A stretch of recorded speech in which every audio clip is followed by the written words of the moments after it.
Bonjour à toutes et tous. J'aimerais aborder aujourd'hui un sujet délicat.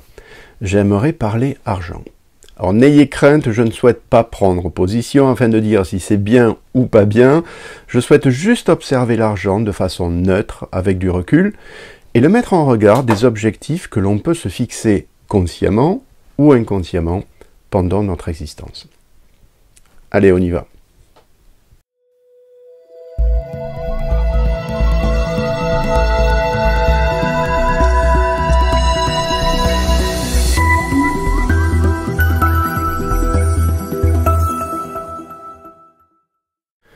J'ai voulu aborder ce thème suite à un échange avec un client qui m'avait sollicité et confié que ce qu'il désirait était tout simplement avoir de l'argent. Oui, c'était son objectif personnel. J'avais pris sa demande en compte, vu que c'est ce qu'il souhaitait, mais au bout d'un moment, je l'ai questionné sur ce que cet argent, une fois obtenu, pourrait lui apporter au final. Que pourrait-il en faire ? Il a levé les yeux au ciel et il m'a dit qu'il pourrait prendre le temps d'échanger avec les gens qui l'entourent et surtout pouvoir passer plus de temps avec ses proches qu'il aime. Il m'a aussi confié qu'il pourrait enfin prendre le temps de vivre et qu'il pourrait enfin faire ce qu'il veut quand il le veut. Nous avons par la suite échangé en profondeur, creusé ce sujet et mon client m'a confié au final que les autres avaient une importance capitale à ses yeux. Il m'a aussi confié que prendre le temps de vivre et bénéficier de la liberté de vivre était tout aussi important pour lui. Mon client était très visuel et il n'arrêtait pas de me faire des dessins pour exprimer ce qu'il avait au fond de lui. Nous avons donc travaillé ensemble sur son schéma mental initial que je vous propose de partager aujourd'hui.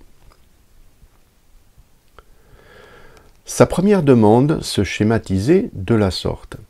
État présent qui correspond à l'état actuel des choses, pas satisfait de ma condition actuelle. État désiré qui correspond à son objectif, je veux avoir plus d'argent. Puis nous avons creusé les ressources. Alors les ressources, c'est tout ce qui permet d'arriver à notre objectif, tous les moyens possibles. Dois-je faire un crédit, jouer au loto, changer de travail ? Et pour chacune de ces ressources, nous avons creusé quels étaient les obstacles potentiels associés. Si je fais un crédit, il faut rembourser le crédit. Jouer au loto, je n'ai jamais eu de chance au loto ou au jeu. Changer de travail, ça va être compliqué en ce moment. Mon client ne savait pas quoi faire pour atteindre son objectif. Et pour chaque proposition de ressources à mettre en place, il y avait systématiquement un obstacle associé. Le schéma de mon client était sans issue, on tournait en boucle sans trouver une solution. Permettez-moi maintenant de vous inviter à un voyage introspectif où nous allons ensemble nous pencher sur le dialogue que nous avons eu avec mon client. Vu que le schéma actuel qui se trouvait dans la tête de mon client était sans issue, nous nous sommes questionnés sur le sujet suivant. Serait-il possible que ce schéma soit simplement erroné ? Cette question douce et insinuante se glisse petit à petit dans l'esprit de mon client, et il fait une pause. Nous avons ensemble décidé d'essayer un schéma alternatif, en remettant dans un autre ordre ce schéma mental temporaire sans issue. Vu qu'il y avait apparemment un trésor plus précieux que l'argent lui-même dans la tête de mon client. Rappelez-vous, il m'avait confié au final que les autres avaient une importance capitale à ses yeux. Il m'avait aussi confié que prendre le temps de vivre et bénéficier de la liberté de vivre était tout aussi important pour lui.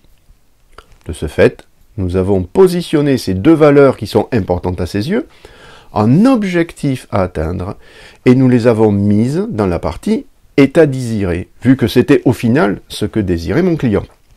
Juste pour voir ce que deviendrait le reste. En continuant le travail avec mon client, nous avons petit à petit reconstitué le schéma suivant. L'état présent a légèrement changé en « je ne suis pas content de ma vie et je veux changer quelque chose ». L'état désiré est devenu « je souhaite aller vers ce qui est important pour moi », à savoir passer régulièrement plus de temps avec les autres et être libre de vivre ainsi. Nous avons passé en revue ce qui pourrait lui permettre d'atteindre petit à petit ce nouvel objectif et avons observé qu'il disposait de nombreuses solutions ou pistes à creuser. Alors ce qui était rigolo, c'est de voir qu'un des nombreux moyens pour atteindre ce nouvel objectif serait d'investir un peu d'argent, ce qui correspond à l'opposé du schéma mental initial, vu qu'à l'origine, mon client voulait en gagner plus.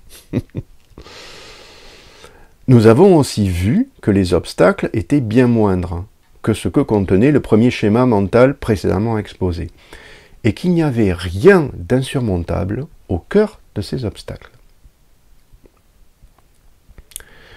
Nous avons donc mis en place un plan d'action associé à ce nouveau schéma mental et nous sommes fixés un prochain rendez-vous 15 jours après dans le but d'identifier le ressenti de mon client pour y aller petit à petit grâce à la fameuse méthode des petits pas. Tout ça pour changer un ancien schéma mental en douceur et voir si ce nouveau schéma mental était viable et réalisable pour lui. Le rendez-vous suivant s'est très bien déroulé. Mon client avait déjà observé une évolution de sa satisfaction interne. Il n'en revenait pas lui-même. En effet, mon client était petit à petit en train d'intégrer un autre schéma mental qui divergeait de son schéma initial.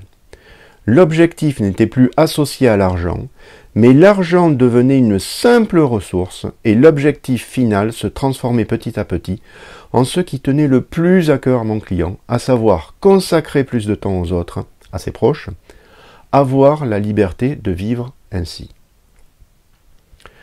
Nous avons affiné nos objectifs par la suite et avons continué le chemin ensemble pendant quelques séances, en ayant entre autres analysé très finement les valeurs de mon client, afin de vérifier que son objectif était en totale adéquation avec ses valeurs profondes.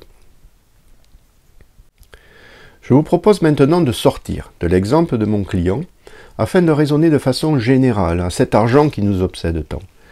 Est-ce que l'argent, qui ne serait finalement qu'une étape, pourrait finalement ne pas être un objectif en soi, mais juste une simple ressource, un simple moyen d'atteindre ce qui est important à nos yeux. Et vous, que feriez-vous d'important à vos yeux? Quel serait votre réel désir personnel ou professionnel? Dites-moi dans les commentaires ce que vous avez pensé de ce témoignage et sur le fait de pouvoir se tromper, se mélanger et se perdre dans les schémas mentaux, parfois erronés. Si vous avez apprécié cette vidéo, pouce en l'air et abonnez-vous à la chaîne afin de recevoir gratuitement les prochaines diffusions. Merci de votre écoute et je vous dis à bientôt.